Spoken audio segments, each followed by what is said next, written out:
Hello mga katrana, dahil nagluto po ang trentahin nyo for today.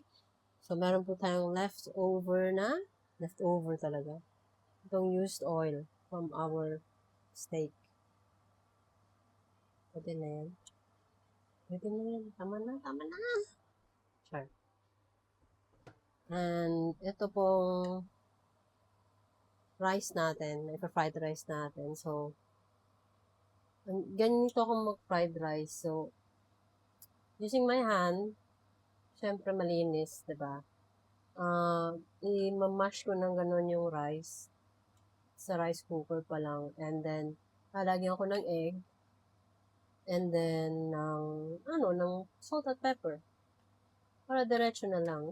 Mga trentahin, mga life hacks yan. Huwag na, ninaka na ng mga sibuyas or anything. Huwag na. Pwede na to. So, antayin lang natin uminit yung kalan. And then, we'll be ready. Pwede na yan. Let's go.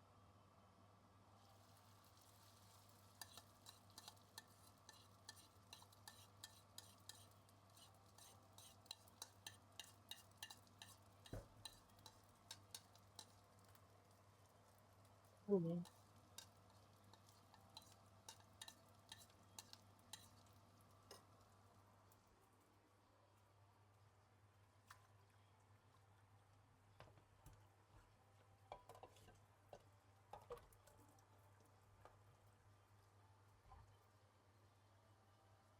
Kumusta? Charot.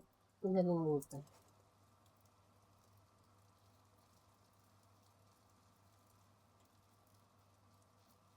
Yan na yan. Hanggang mag-dry lang siya. Kasi ayoko yung mabasa ang So, the egg, it will help parang maghiwa-hiwala yung rice. Life hacks yan. Life hack yan ng inyong rentahin tita. Kita mo siya na. And also this, mas mabilis tong maluluto, magdadry. Siyempre, pagtatakpan mo, wala naman akong kasang pangtakot dito.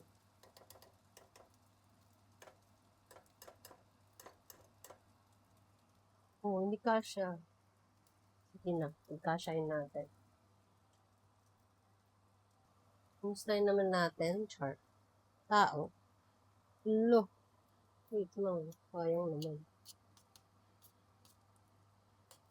Hindi pinupulot ang pera. Chart. Yun lang.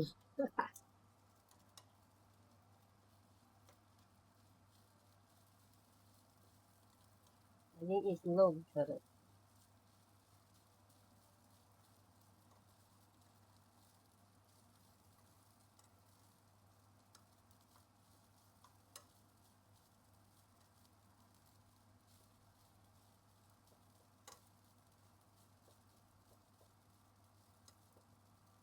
Off na natin. Ano ito?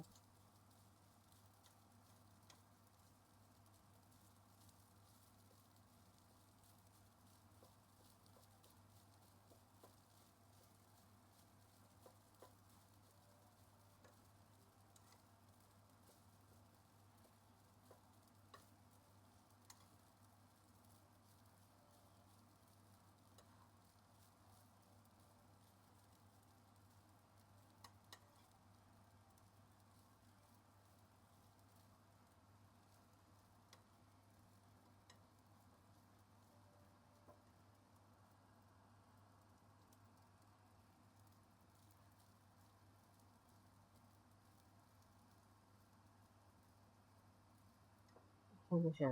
Special. Stay. Diba? That's it. Yummy.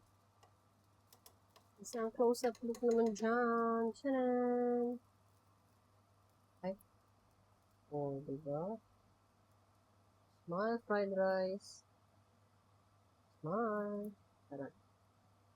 Thank you, mga katrana. Like and subscribe.